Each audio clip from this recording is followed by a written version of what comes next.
resort. Ordinary lang yan. Palagi natin ginagawa. Yung summer award na beach, ordinary lang yan. Ginagawa ng lahat ng mga real estate companies. Dapat tayo, ibang-iba. Yan.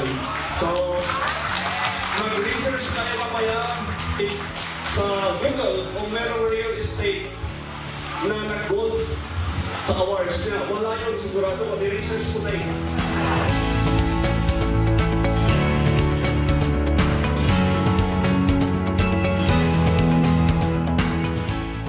Hindi lang pala iparamdam sa inyo ang ginagawa ng golfer, kundi ito kasi tinatawag na game of life.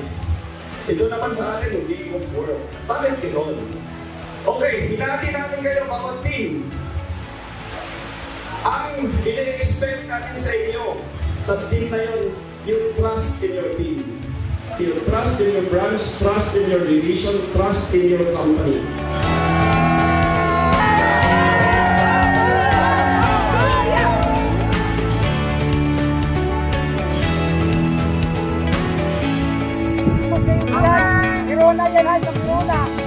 So just like in selling, each hole or each yung may flagpole na gano'n, di ba? Yun yung target mo, di ba? Yun yung target mo na makabenta ka.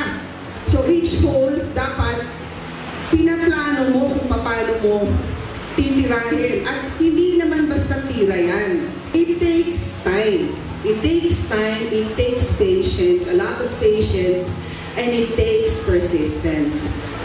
Years ago, I made a speech to you about dreaming, about goal setting. Sabi ko, there are 3 Ds. So you dream, you decide, and you do it.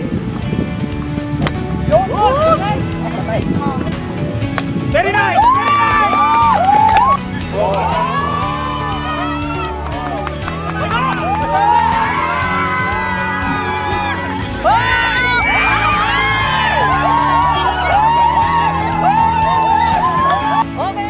Golfers found a way to translate the difficulty into fun.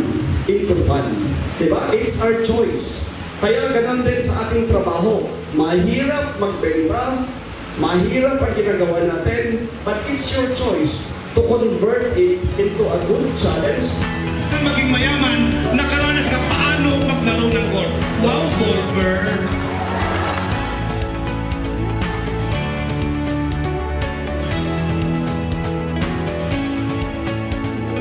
But you keep on running, you keep on chasing, di ba? Convert it into fun, and you'll enjoy it like it's just a part of the process that you do every day. It's a part of the reason why you wake up very early, dress up, put on your makeup, and say, I'll do it again. Over and over, I will not give up. And those are the lessons about what we did today about golfing. Thank you very much.